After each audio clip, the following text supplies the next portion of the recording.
سوال یہ پیدا ہوا کہ جب امام کا سورس بھی وہی ہے تو پھر جو ہے وہ امام کے بارے میں جو ایسی روایتیں آتی ہیں جس سے اس کے علم کے اوپر کوئی کویشچن کھڑا ہوتا ہے، پھر ان کی کیا تعویل ہے؟ اہل سنت کے ہاں اس آیت کے امراد روحم من امرنا سے کہ امام جعفر صادق کے پاس شیعوں کی جماعت تھی اور وہ ایک حجرے میں تھے، ٹھیک ہے، ان کے اپنے لوگ بیٹھے تھے، تو حضرت نے فرمایا کوئی جاسوس تو یہاں نہیں، تو وہ جو شیعہ موجود تھے انہوں نے دائیں بائیں دیکھ کے کہا کہ حضرت کوئی جاسوس نہیں ہے، ہمیں نہیں لگ رہا کہ کوئی جاسوس یہاں پہ بیٹھا ہو، ٹھیک ہے۔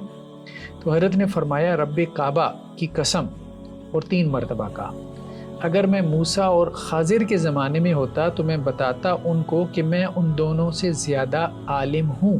بسم اللہ الرحمن الرحیم۔ السلام علیکم حافظ صاحب، امید آپ خیریت سے ہوں گے۔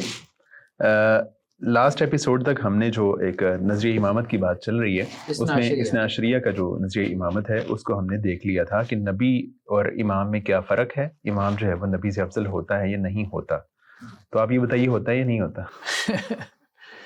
دیکھیں وہ افضلیت کی بات تو ہم نے لاسٹ ایپیسوڈ میں کر لی تھی، ٹھیک ہے، تو اس ایپیسوڈ میں ہم امام کے علم کے حوالے سے کچھ گفتگو کریں گے، یعنی جو امام کا علم ہے اس کی کیا حیثیت ہے، اس کی کیا حقیقت مرتبہ ہے، کیا وہ نبی کے علم سے کچھ مختلف علم ہے، یا امام کے علم کا جو سورس ہے کیا وہ اور نبی کے علم کا جو سورس ہے وہ سیم ہی ہے، ٹھیک ہے، یعنی وہ علم کہاں سے لے رہے ہیں، یہ والی بات، کہاں سے وہ دونوں علم لے رہے ہیں، اور دونوں کے علم میں کیا کوئی فرق ہے یا وہ ایک ہی جیسا ہے، یعنی دونوں کے علم کی حقیقت اور ریالٹی کیا ایک ہی ہے۔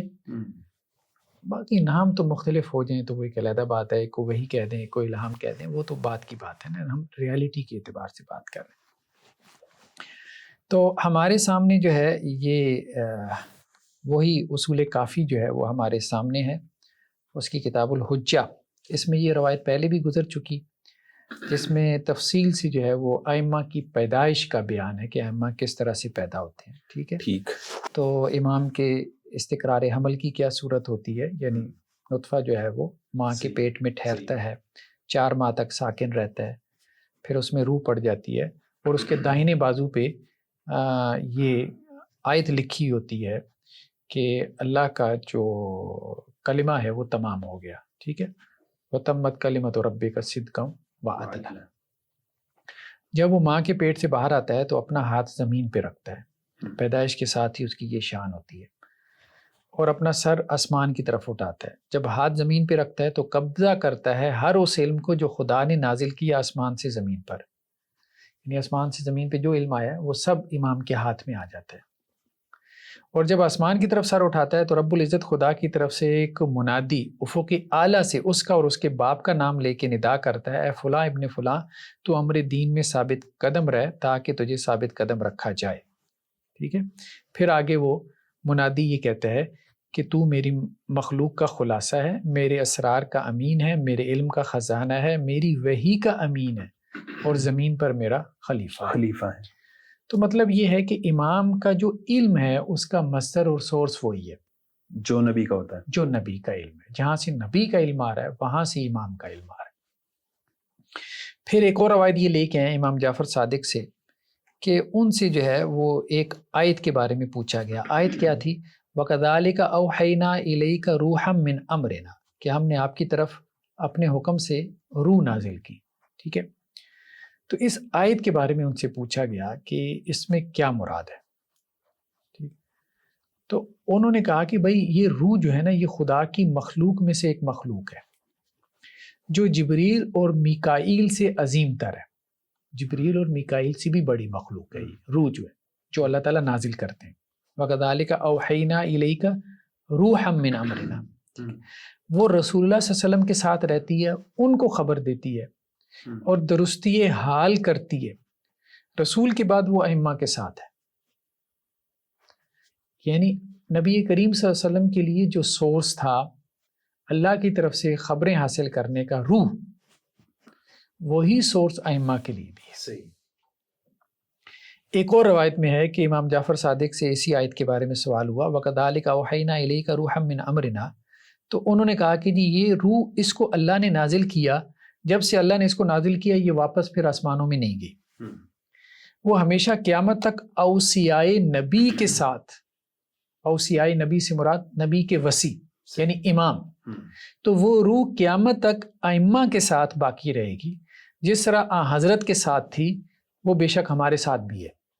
یعنی یہ خود امام جعفر صادق کہہ رہے ہیں صحیح کہ وہ روح ہمارے ساتھ بھی ہے جیسے اللہ کے رسول صلی اللہ علیہ وسلم کے ساتھ تھی. اور بیسیکلی وہ روح ہے جو کہ جبریل اور میکائیل سے عظیم تر ہے، اور وہ روح ہے جو نبی کے لیے بھی خبروں کا سورس تھی اور ہمارے لیے بھی خبروں کا سورس ہے.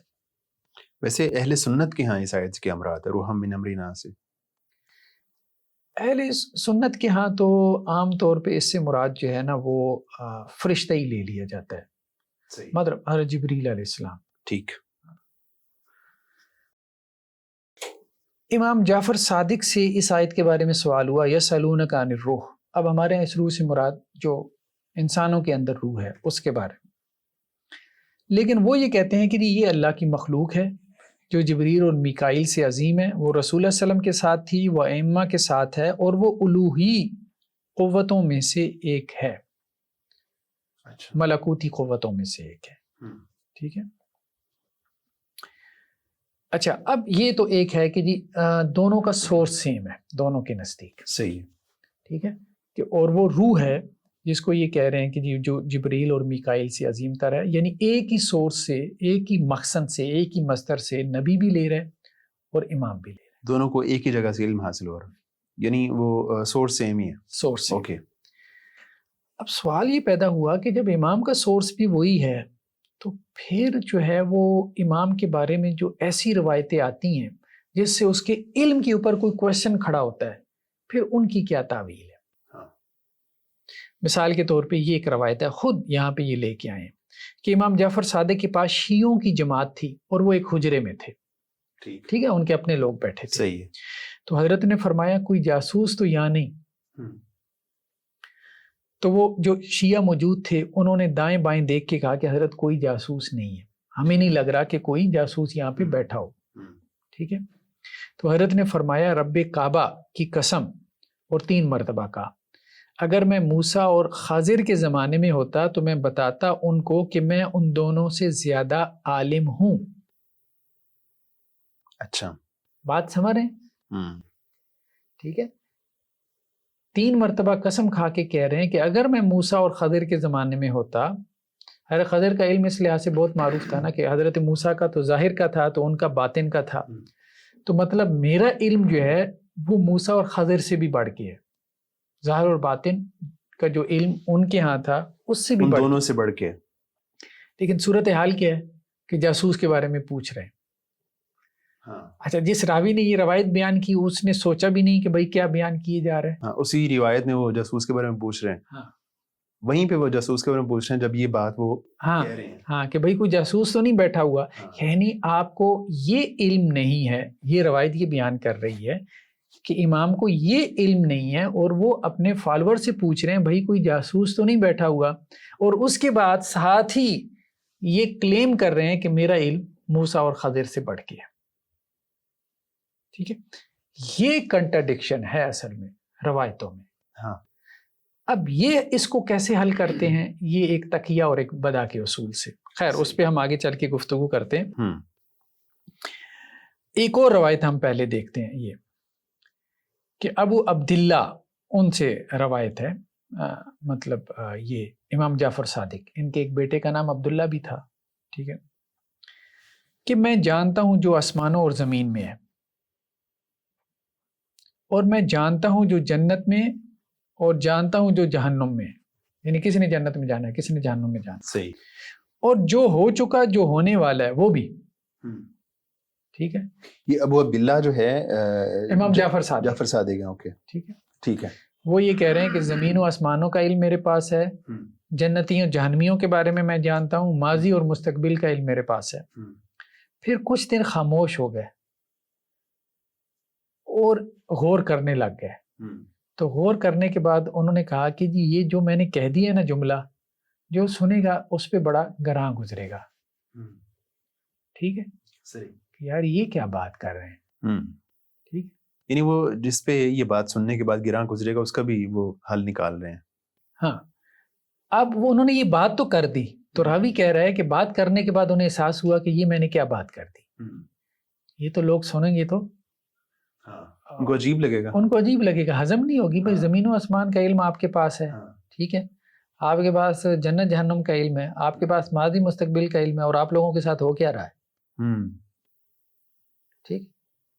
اور آپ یہ دعوے کر رہے ہیں کہ جی آپ کے پاس ایسا ایسا علم ہے، تو آپ پیش بندی کیوں نہیں کر لیتے؟ تو اب وہ خود ہی غور کرنے لگ گیا کہ کیا بات میں نے کر دی ہے. راوی کا بیان ہے. تو فرمایا یہ میں نے جانا ہے کتاب خدا سے، جس میں خدا فرماتا ہے اس میں ہر شے کا بیان ہے. یعنی انہوں نے کہا کہ یہ جو میرے پاس ہر چیز کا علم ہے نا، یہ اصل میں ہم جو ہے وہ کتاب اللہ سے نکالتے ہیں. تبیانا لکل شیء. ہاں، کیونکہ قرآن میں یہ آتا ہے کہ اس میں ہر چیز کا بیان ہے. تو جب ہم چاہتے ہیں تو ہم قرآن سے جو ہے وہ معلوم کر لیتے ہیں. تو اب گویا کہ انہوں نے اس طرح سے تعویل کر کے بات کو بیلنس کیا راوی کے بقول، کہ ایسا نہیں ہے کہ ہمارا علم آنے واحد میں ہمارے پاس ہے، یعنی وہ ارادی ہے. صحیح ہے. جب ہم وہ علم حاصل کرنا چاہتے ہیں ارادی اور حصولی ہے. صحیح ہے. یہ نہیں کہ ہمیں دے دیا گیا. ہاں، وہابی اور جو ہے وہ عطائی نہیں ہے کہ ہمیں دے دیا گیا. صحیح ہے. ٹھیک ہے، ارادی اور حصولی ہے. جب ہم چاہتے ہیں تو قرآن کھولتے ہیں، معلوم کرنا چاہتے ہیں تو وہ ہمیں وہاں قرآن سے حاصل ہو جاتا ہے. یعنی اللہ کے علم میں اور ہمارے علم میں یہ فرق ہے. یہ فرق ہے. تو اللہ کے پاس تو وہ ہے کہ اللہ کا اپنا علم ہے، وہ اپنا علم ہے. ہاں، ٹھیک ہے، وہ حصولی نہیں ہے. حصولی نہیں ہے. تو ہمیں حاصل ہو جاتا ہے. سورس اس کا کیا ہے؟ وہ سورس اس کا قرآن. تو اس لیے جو جہاں پہ یہ بات آ رہی ہے نا، تو وہاں یہ کہ ہم نے کچھ علم حاصل ہی نہیں کرنا چاہا، یعنی کچھ علم کا ہم نے ارادہ ہی نہیں کیا. تو جس کا ہم نے ارادہ نہیں کیا اس کے لیے ہم نے کتاب نہیں کھولی. جب کتاب نہیں کھولی تو وہ ہمیں حاصل نہیں ہوا. اور جب چاہا علم حاصل کر لیا. جب چاہا تو ہمیں حاصل ہو جاتا ہے، اور جب چاہتے ہیں تو ہمیں حاصل نہیں ہوتا. ٹھیک ہے. آگے انہوں نے اس کی تشریح میں یہ لمبی چوڑی جو ہے وہ تفصیل بیان کی ہوئی ہے. ٹھیک ہے.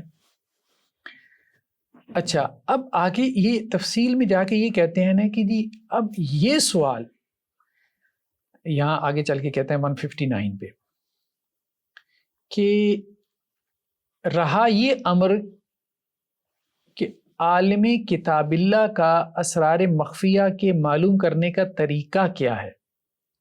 یعنی کیسے ایک جو امام ہے اس کو قرآن سے ہر چیز معلوم ہو جاتی ہے، عام بندے کو نہیں معلوم ہوتی.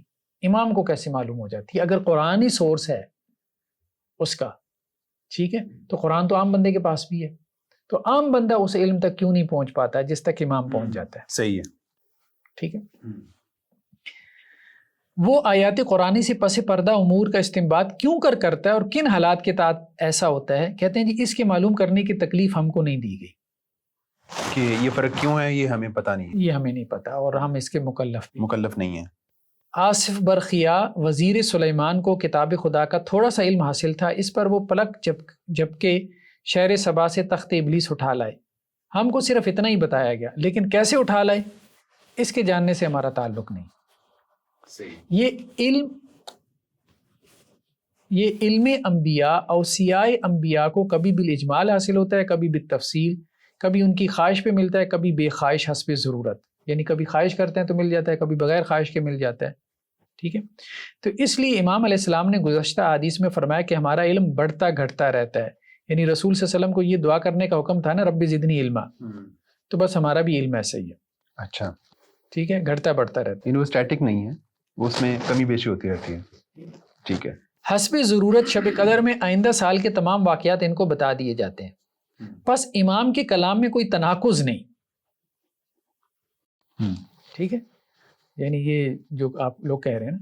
اور ابنائے روزگار اور سلاطین وقت کی شدید مخالفت کی بنا پر اپنی اس فضیلت خاصہ کو عام لوگوں کے سامنے بیان نہیں کرتے تھے.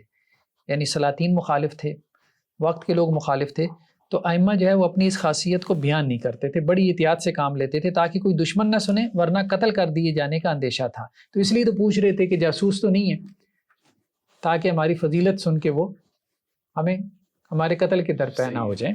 لیکن دیکھیں پیچھے ایک اور یہ انہوں نے توضیح میں یہ بات بیان کی ہے کہ یہ کہتے ہیں کہ جی ایک اور مقام پہ ایسا ہوا، حضرت نے سکوت اس بنا پہ کیا، اس بنا پہ کیا، یعنی وہ کہہ رہے ہیں نا بات بیان کرنے کے بعد سکوت کیا تھا کہ سننے والے یہ سمجھیں گے میں تو عالم الغیب ہوں یا نبی ہوں، علم غیب خدا کے لیے مخصوص ہے اور نبوت آپ وسلم پہ ختم ہو گئی۔ دوسرے گزشتہ ایک حدیث میں آپ نے فرمایا کہ میں ایک کنیز کو سزا دینا چاہتا تھا، وہ بھاگ گئی اور مجھے پتہ نہیں کہ وہ کہاں گئی۔ یہ دونوں بیان متضاد ہیں۔ ایک تو جاسوس کے بارے میں پوچھ رہے ہیں اور ایک اور روایت میں کہتے ہیں کہ جی ایک کنیز کو میں نے سزا دینی تھی تو وہ بھاگ گئی، پتہ نہیں کہاں چلی گئی۔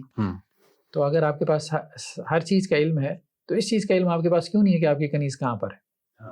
ٹھیک ہے، اور آپ کو اس چیز کا علم کیوں نہیں ہے کہ جی یہاں کوئی جاسوس بیٹھا ہے کہ نہیں آپ کی مجلس میں؟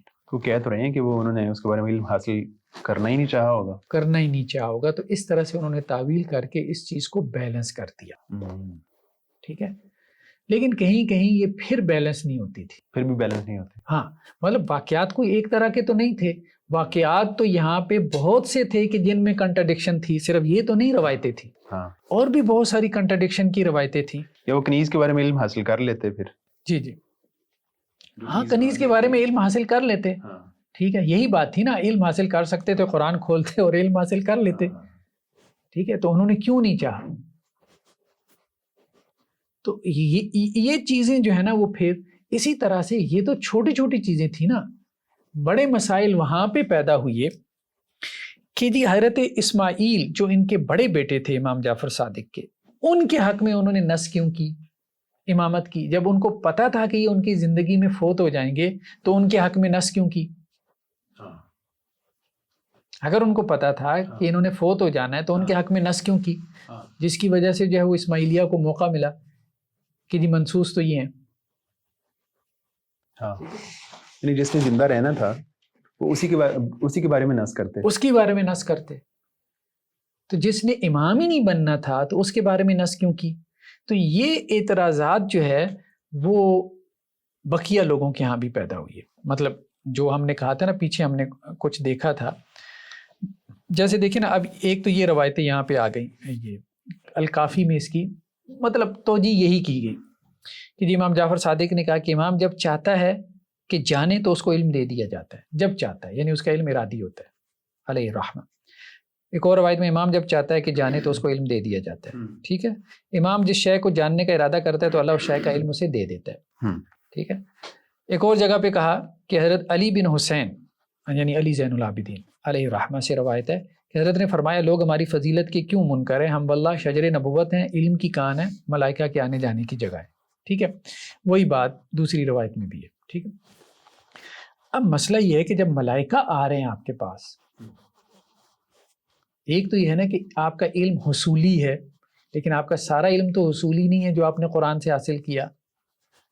آپ تو یہ بھی کہہ رہے ہیں کہ روح بھی ہے ہمارے ساتھ، فرشتہ بھی آ رہا ہے، تو وہ فرشتہ جو خبر دے رہا ہے تو وہ تو علم آپ کا حصولی نہیں ہے، ٹھیک ہے۔ اب اس میں ایرر کیوں آ رہا ہے، اس میں کیوں غلطی آ رہی ہے اگر آپ معصوم ہیں تو، ٹھیک ہے۔ یہی بات اب دیکھیں کافی کی اگلی روایت میں ہم دیکھیں، اگر یہ دیکھیں، راوی کہتا ہے کہ میں نے امام جعفر صادق سے پوچھا کہ اللہ نے آپ کو وہی علم سپرد کیا جو سلیمان بن داؤد کے سپرد کیا تھا، یعنی جو حضرت سلیمان کے پاس جو فہم تھا وہی آپ کو اللہ نے دیا ہے، صحیح، وہی علم دیا ہے؟ فرمایا ہاں۔ تو راوی کہتا ہے کہ یہ میں نے اس لیے پوچھا کہ ایک شخص نے امام علیہ السلام سے ایک مسئلہ پوچھا، حضرت نے اس کا جواب دیا، دوسرے نے وہی مسئلہ پوچھا، آپ نے اس کو پہلے سے علیحدہ جواب دیا، تیسرے نے بھی وہی مسئلہ پوچھا، آپ نے اس کو اور جواب دیا جو پہلے دو جوابوں سے بھی الگ تھا، صحیح، ٹھیک ہے۔ تو اب کہنے کا مقصد یہ کہ اس سے جو فالوورز تھے وہ شک میں مبتلا ہو رہے تھے کہ اگر آپ کا فہم انبیاء کی جیسا ہے تو ہر بندے کو مسئلہ بتاتے ہوئے آپ ایک اور جواب دے رہے ہوتے ہیں، ٹھیک ہے۔ اگر اس کا سورس روح ہے اور وہ فرشتے ہیں جو آپ کے پاس لے کے آ رہے ہیں تو آپ کے جوابات مختلف کیوں ہیں، ٹھیک ہے۔ اسی بنیاد پہ ہم دیکھتے ہیں کہ ان کے ہاں جو ہے وہ پھر کچھ لوگوں نے، ان کے اپنے شیعہ نے ان کی امامت سے رجوع کیا، جیسے عمر بن ریاح کے بارے میں ہم نے پڑھا تھا کہ اس نے امام جعفر صادق سے کسی مسئلہ کے بارے میں پوچھا تو انہوں نے ایک جواب دیا، اگلے سال وہ پھر آیا اور اس نے وہی مسئلہ پوچھا تو انہوں نے اور جواب دیا، تو انہوں نے کہا جی پچھلے سال آپ نے وہ جواب دیا، اس سال یہ دیا. تو انہوں نے کہا کہ ہمارا جواب جو ہے وہ تقیے کے سبب سے ہے. تو اب وہ شک میں پڑ گیا. وہ ایک اور بندے سے ملا اپنے دوست سے جو امام جعفر صادق کے پیروکار تھے، محمد بن قیس سے. اس نے کہا کہ جی یہ کیا، ہمارے امام صاحب ایک سال ایک جواب دیتے ہیں، دوسرے سال دوسرا جواب دیتے ہیں. اس نے کہا تقیہ کی ہے. انہوں نے کہا تقیہ کس سے کیا؟ مجھ سے، میں تو ان کا اپنا فالوور ہوں، تو تقیہ کرنے کی کیا ضرورت ہے. ٹھیک ہے، اس سے ان کو شک ہو گیا. اسی طرح سے دوسرا عقیدہ انہوں نے بدا کا نکال لیا. اس سے بھی کچھ لوگ جو ہے وہ، یہ ان کے اپنے لوگوں نے کہا، یہ بھی ہم نے پہلے دیکھا تھا کہ انہوں نے کہا کہ جی آپ یہ کہتے تھے کہ اسماعیل جو ہے وہ اللہ کی طرف سے ان کے لیے نص ہے. ٹھیک ہے، یہ نوبختی کی کتاب میں لکھا ہوا ہے کہ کچھ لوگوں نے آ کے ان سے کہا کہ آپ نے ہمیں یہ کہا تھا کہ اسماعیل کے لیے نص ہے، پھر اسماعیل آپ کی زندگی میں فوت ہو گئے، تو جس کے لیے نص تھی تو ثابت ہوا کہ وہ جو آپ کہہ رہے تھے کہ جی اس کے لیے نص ہے، تو نص تو اللہ کی طرف سے نہیں تھی، ورنہ آپ کے بعد وہی امام ہوتے. ٹھیک ہے، تو آپ نے تو ہم سے جھوٹ بولا، اور جو جھوٹ بولے وہ امام نہیں ہو سکتا. تو انہوں نے رجوع کر لیا. اب اس کو کیسے سیدھا کیا گیا؟ بدا کے عقیدے سے. صحیح، یہی اللہ تعالیٰ کے کھاتے میں ڈال دیا. تو تقیہ اور بدا کے عقیدے سے اس قسم کے جو گیپس تھے، کنٹرڈکشن تھی علم کے اندر، ان کو دور کرنے کی کوشش کی گئی. مطلب اب دیکھیں، اگر اس کا سورس اللہ کی طرف سے ہوتا تو اللہ تعالیٰ تو یہی کہتے ہیں کہ قرآن میں تمہیں کوئی اختلاف نظر نہیں آئے گا. وَلَوْ كَانَ مِنْ عِنْدِ غَيْرِ اللَّهِ لَوَجَدُوا فِيهِ اخْتِلَافًا كَثِيرًا. اللہ کے غیر کی طرف سے اگر یہ علم ہے تو اس میں تو کنٹرڈکشن ہو سکتی ہے، اللہ کی طرف سے تو کنٹرڈکشن نہیں ہوگی. تو اب جب کنٹرڈکشن آ گئی تو اس کنٹرڈکشن کو سیدھا کرنے کے لیے انہوں نے بہت سے پرنسپلز بنائے، جن میں تقیہ تھا، بدا تھا. ٹھیک ہے، جن میں اور بھی پرنسپلز تھے، لیکن وہ بات اس طرح سے بنی نہیں، پھر بھی نہیں بنی. صحیح. لیکن ان کا کلیم یہی ہے کہ امام کا جو علم کا سورس ہے وہ وہی ہے جو نبی کے علم کا سورس ہے. لیکن نبی کے علم میں تو اختلاف نہیں ہے. نبی کی طرف آپ نہ تقیہ کی نسبت کر سکتے ہیں، نہ بدا کی نسبت کر سکتے ہیں. ٹھیک ہے، مطلب آپ کو تعویلیں کرنے کی وہاں تو ضرورت نہیں پڑتی. نبی کے علم کی طرف، امام کے علم کی طرف کیوں کرنے کی ضرورت پڑتی ہے؟ صحیح. اگر امام کے علم کا سورس بھی وہی ہے تو اس کی وجہ یہ ہے کہ امام کے علم کا سورس وہ نہیں ہے جو نبی کے علم کا سورس ہے. دونوں کا سورس مختلف ہے. صحیح. یعنی جس طرح جو اہل تشیع یا اثنا عشریہ ہیں وہ امامت کا جو ایک ان کا مقام ہے وہ نبوت کا نام تو نہیں لیتے، اس کے برابر ویسے اس کو لے جاتے ہیں، صرف ٹائٹل کا فرق کرتے ہیں. تو اسی طرح جو علم کے لحاظ سے بھی وہ زیادہ فرق نہیں کرتے نبی میں اور امام میں. ٹھیک جو ہے وہ امام کا علم وہی ہے جو نبی کا علم ہے. لیکن فرق یہ ہے کہ جو نبی ہے اس کے چونکہ علم میں کوئی غلطی نہیں ہوتی، یہاں پہ غلطیاں سامنے آئی ہیں تو اس کو انہوں نے ڈیفینڈ کرنے کے لیے جو مختلف جو ہے وہ نظریات لے کے آئے، سامنے لے کے آئے. دیکھیں نا ایک اور روایت یہ دیکھیں 353 پیج پہ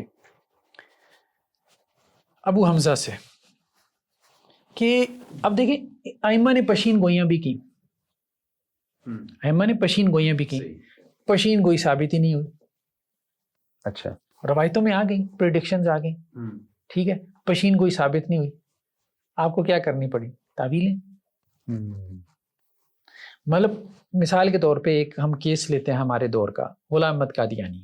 غلام احمد قادیانی کی جو نبوت کا دعویٰ ہے وہ کہتا ہے کہ میں اللہ کی طرف سے نبی ہوں، مثال کے طور پہ. ٹھیک ہے، وہ یہ کہتا ہے. اب آپ اس کی نبوت کو کس طرح سے ریفیوٹ کرتے ہو؟ آپ کہتے ہو جی اس نے پریڈکشن کی، دیکھ لو پریڈکشن پوری ہوئی نہیں ہوئی، تو وہ نبی ہو سکتا ہے؟ نہیں ہو سکتا. ٹھیک ہے، امام اگر اللہ کی طرف سے ہے، منصوص ہے، وہ ایک پریڈکشن کر رہا ہے، پریڈکشن پوری نہیں ہو رہی، تو پھر اس کا کیا مطلب ہے؟ تو ان کو یہ مسائل ایک جگہ پہ نہیں پڑھے، بہت ساری جگہوں پہ پڑھے، کہ جب انہوں نے اس علم کو یہ کہہ دیا کہ جی یہ علم تو وہاں روح سے آ رہا ہے، اور تو ملائکہ آ کے جو ہے وہ بتا رہے ہیں، فرشتے آ کے بتا رہے ہیں، اور یہ تو قرآن سے حاصل ہو رہا ہے اور اللہ تعالیٰ دے رہا ہے. بس یہ ہے کہ جی کہیں ان کا ارادہ نہیں ہوتا تو اس لیے ان کو معلوم نہیں ہوتا. لیکن جہاں ارادہ کر کے معلوم ہو گیا اور بتا بھی دیا اپنے فالوورز کو، تو وہ غیر ارادی تو نہیں تھا نا جو فالوورز کو بتا رہے ہیں کہ جی یہ ہونے جا رہا ہے، وہ تو سارا ارادی تھا نا. تو وہ کہاں سے حاصل کیا تھا؟ ویسے کسی پریڈکشن کی مثال؟ ہاں، وہ یہ مثال آپ دیکھیں نا، امام محمد باقر سے ہے. ٹھیک ہے، وہ یہ کہتے ہیں، انہوں نے مطلب اپنے فالوور سے کہا کہ ہمارے اور شیعوں کے لیے فراخی اور حکومت ائمہ کا زمانہ 70 ہجری کو معین کیا تھا۔ امام باقر نے کیا کیا تھا؟ شیعوں کے لیے فراخی اور حکومت ائمہ کا زمانہ 70 ہجری کو معین کیا تھا، یعنی 70 ہجری میں جا کے ائمہ کی حکومت آ جائے گی، یعنی اہل تشیع کی۔ مہدی کے تو انتظار میں تھے، آپ بات سمجھ رہے ہیں نا؟ وہ جو محمد بن اسماعیل کو مہدی کوئی بنا رہا ہے، کوئی اسماعیل بن جعفر صادق کو مہدی بنا رہا ہے، ٹھیک ہے، تو وہ سارے اصل میں تو قیامت نکال کے بیٹھے ہوئے تھے۔ یعنی بہت ساروں کو لگ رہا تھا کہ بنو امیہ اتنے ظالم ہیں، بس اب ختم، کہانی ختم، اب قیامت آ گئی ہے اور آخری امام آنے والے ہیں، تو وہ 7ویں کو امام بنا کے بیٹھے تھے، ٹھیک ہے۔ تو اسی طرح سے یہ پیچھے یہ روایتیں موجود تھیں، وہ 7ویں کو امام بنا کے کیوں بیٹھے تھے مہدی کے پیچھے؟ یہ ان کے آباء و اجداد کی روایتیں موجود تھیں کہ 70 کی زمانے میں کیا ہوگا؟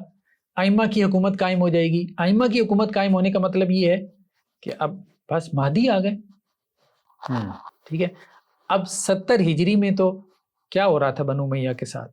60، لیکن ساتھ ہم یہ بھی تو کہہ رہے ہیں، یہ جو اس طرح کے نظریات جس میں اتنی زیادہ ایگزیجریشن تھی وہ 4تھی صدی ہجری میں جا کے ہوئے، تو وہ تو یہ نہیں نا سمجھتے، ہم تو ان کی بات کر رہے ہیں۔ وہ تو ہم نے کہا نا کہ یہ 4تھی صدی ہجری کی میں ساری باتیں ہوئی ہیں، لیکن یہ تو کہہ رہے ہیں کہ امام باقر یہ کہہ رہے ہیں، امام باقر کے بیٹے امام جعفر صادق، جی ٹھیک ہے، ان کے بیٹے آگے پھر اسماعیل اور جو ہے وہ موسیٰ کاظم وغیرہ، ٹھیک ہے۔ امام باقر یہ کہہ رہے ہیں کہ بھائی 70 ہجری میں ہماری حکومت قائم ہو جائے گی۔ ان کا اپنا زمانہ کیا ہے؟ ٹھیک ہے نا، 61 میں تو ہاں کربلا کا واقعہ ہوا ہے۔ اب 70 میں کیا صورتحال تھی مجھے بتائیں ان کی، ٹھیک ہے، 70 میں کیا صورتحال تھی؟ بنو امیہ کا دور ہے، ٹھیک ہے، اور اس کے فوراً بعد اب آپ دیکھ لیں کہ 73 میں یہ حجاج بن یوسف کا جو وہ واقعہ ہوا ہے، واقعہ ہررا، ہاں ٹھیک ہے، حضرت عبداللہ بن زبیر صحیح رضی اللہ عنہ کی جو ساتھ اس کا جو ایک جنگ و جدال ہوا ہے، تو 70 ہجری میں تو یہ کچھ بھی نہیں تھے۔ اس کے بعد بنو عباس کے دور میں بھی کچھ نہیں رہے، صحیح ہے، ٹھیک ہے۔ تو یہ تو اپنی جان بچاتے پھر رہے تھے نا، یہ تو تکیہ کر کے مطلب کہہ رہے تھے کہ جی ہم تو اپنے ائمہ کی جان بچا رہے ہیں، یہ صورتحال ان کی چل رہی تھی۔ اور کہا کیا جا رہا ہے کہ فراخی اور حکومت ائمہ کا زمانہ 70 ہجری کو معین کیا، ٹھیک ہے، ٹھیک ہے۔ یہ ابو حمزہ یہ کہہ رہا ہے کہ میں نے امام محمد باقر علیہ السلام کو کہتے سنا کہ اے ثابت، یعنی ابو حمزہ، اللہ نے ہمارے اور شیعوں کے لیے فراخی اور حکومت ائمہ کا زمانہ 70 ہجری کو معین کیا تھا، ٹھیک ہے، ٹھیک ہے، اللہ نے 70 ہجری کو معین کیا تھا، ٹھیک ہے۔ اب 70 ہجری میں تو وہ ہوا نہیں، ٹھیک ہے، پھر تعویل کر لی۔ تعویل کیا کی؟ چونکہ امام حسین علیہ السلام شہید کر دیے گئے، لہذا خدا کا غضب نازل ہوا مشرکین اہل زمین پر۔ اچھا، ٹھیک ہے، 61 میں حضرت حسین کی شہادت ہو گئی، 70 ہجری میں ہماری امامت قائم ہو جانی تھی، فیصلہ یہی تھا اللہ کا، لیکن وہ واقعہ ہو گیا۔ تو اللہ نے ایک فیصلہ کر کے واپس کیوں لیا؟ یہی وہ بد ہے، یہی وہ بد ہے، یعنی اس واقعے کی وجہ سے وہ پریڈکشن چینج ہوگی۔ تو اللہ کو پہلے اس واقعے کا نہیں پتا تھا؟ اللہ نے پہلے کیوں فیصلہ کیا تھا 70 ہجری کا، جو اللہ کو اپنا فیصلہ واپس لینا پڑا؟ یعنی آپ نے اللہ کا علم ناقص بنا دیا۔ امام کا علم آپ نے سیدھا کرنے کے لیے کہ امام کے علم پہ کوئی اعتراض نہ آئے، آپ نے اللہ کے علم کے اوپر کوسچن مارک کھڑے کر دیے۔ تو 70 ہجری میں جب فراخی نہیں آئی، ائمہ کی حکومت قائم نہیں ہوئی، تو آپ نے کہا کہ جی 70 ہجری میں اللہ نے فیصلہ کیا تھا، بات ٹھیک ہے، اللہ نے کیا تھا تو ائمہ نے آگے بتایا کہ 70 ہجری میں حکومت قائم ہوگی، لیکن اللہ نے اپنے فیصلے کو بدل لیا۔ کیوں؟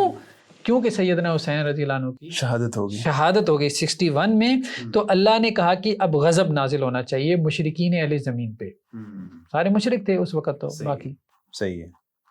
تو اس بنیاد پہ وہ جو پیشین گوئی تھی پوری نہیں ہوئی، ٹھیک ہے۔ پس تاخیر کی ان مشرکوں کی رسوائی کے لیے 140 ہجری تک. ٹھیک ہے, امام محمد الباقر کا زمانہ ہے یہ. ٹھیک ہے, تو اب انہوں نے کہا کہ جی 70 تک تو یہ تھا, لیکن اب 70 میں نہیں ہوگا.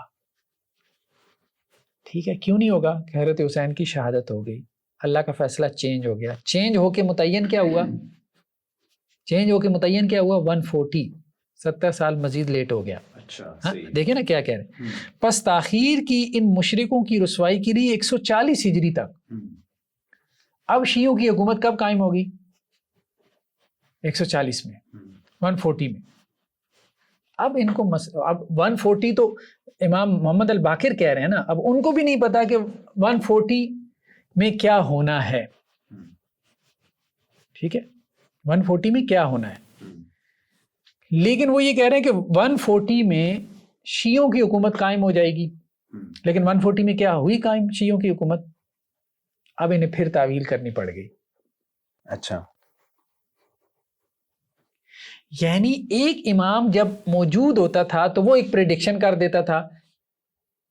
اصل میں دیکھیں, امام نے جو پریڈکشنز کی ہیں وہ سیاسی حالات کی بنیاد پہ کی تھی, انہوں نے اس کو نس بنا دیا. اب بات سمجھ رہے ہیں نا, ہم جو سارا مقدمہ کھڑا کر رہے ہیں کہ بیسیکلی ایسی پریڈکشنز اگر تھیں تو ان کے امام بیسیکلی وہ ایک پولیٹیکل لیڈر کی طرح بیہیو کر رہے تھے, جیسے سیاسی پشین گوئیاں کی جاتی تھیں انہوں نے بھی کی, وہ اندازہ غلط ثابت ہو گیا.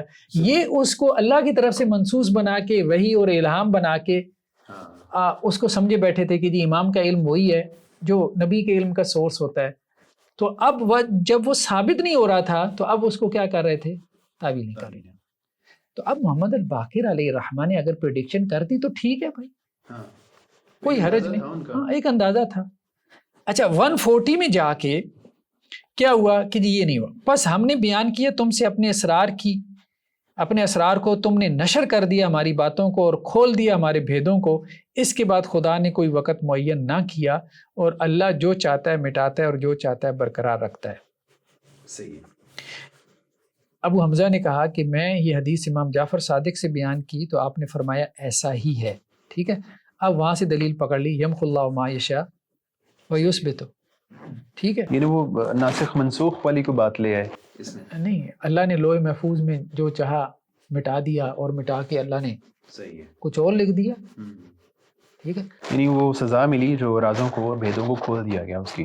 تو 140 میں بھی اس لیے نہیں ہوا, 140 میں بھی وہ پشین گوئی.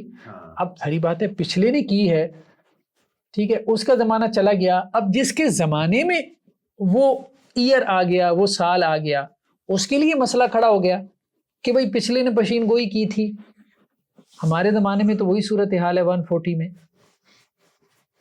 ٹھیک ہے, تو اب وہ پشین گوئی تو پوری نہیں ہو رہی. تو اب انہوں نے کہا کہ جی وہ اصل میں ہم نے بھید اور راز کھول دیے, اس کی سزا یہ ملی کہ وہ پشین گوئی جو ہے وہ پوری نہیں ہو رہی. تو اب دیکھیں کہ یہ صورتحال ہے کہ پریڈکشنز بھی جو آپ کے ائمہ کر رہے ہیں تو وہ بھی پوری نہیں ہو رہی. تو اس کا مطلب یہ ہے, سیدھی سی بات یہ ہے, ٹھیک ہے وہ اس کے اہل تھے کہ وہ پریڈکشن کر سکتے, ٹھیک ہے, ان کی ایک پولیٹیکل جو ہے وہ آپ کہہ لیں کہ جی ایک اوپینین ہو سکتی تھی, اور لوگ کر رہے تھے تو ان کو بھی کرنا ان کا حق بنتا تھا. بس یعنی اس کو ایک مذہبی لبادہ نہ پہنایا, مذہبی لبادہ یہ بعد والے لوگوں نے پہنا ہے, یہی ہم بات کر رہے ہیں. اس کو وحی کی طرح کا بنا لیا, الہام بنا لیا, اور امام کو مفاہم محدث بنا لیا. ٹھیک ہے, اور اس کے علم کو جو ہے وہ کہا کہ جی وہ ملائکہ کی طرف سے آ رہا ہے, روح کی طرف سے آ رہا ہے, وہ قرآن سے جو ہے وہ اللہ تعالیٰ اس کو سمجھا رہا ہے. اور اس علم کے اوپر جو خود ان کی اپنی روایتوں سے اتنے بڑے بڑے کوسچن مارک کھڑے ہوئے, تو وہ ان کے لیے سنبھالنے مشکل ہو گیا. چلیں ٹھیک ہے حافظ صاحب, مطلب انہوں نے جو ان کا ایک امامت کے حوالے سے علم کا کانسیپٹ ہے وہ بھی مطلب نبوت کے قریب قریب ہی ہے, لیکن جب ان کے ہاں جو ان کا امام ہے اس کا علم جو ہے وہ نبی کے قریب قریب ہوتا ہے, لیکن جب اس پہ کچھ غلطیاں سامنے آئیں تو اس کے حوالے سے پھر بات اس کو سیدھا کرنے کے لیے انہوں نے مزید اس کو الجھا دیا, تقیہ کا عقیدہ بیان کر کے, بدع کا عقیدہ بیان کر کے, ٹھیک ہے, اور ایسی تعویلات کر کے جو کہ اللاجیکل سی محسوس ہوتی ہیں. سیدھی سی بات تھی کہ ائمہ کا جو علم تھا وہ ان کا استنباط تھا, جیسے دوسرے فقہا کا استنباط ہے اسی طرح ان کا بھی ایک استنباط تھا، ان کا بھی ایک اجتہاد تھا، ان کی بھی ایک رائے تھی، اس لحاظ سے وہ قابل احترام ہے.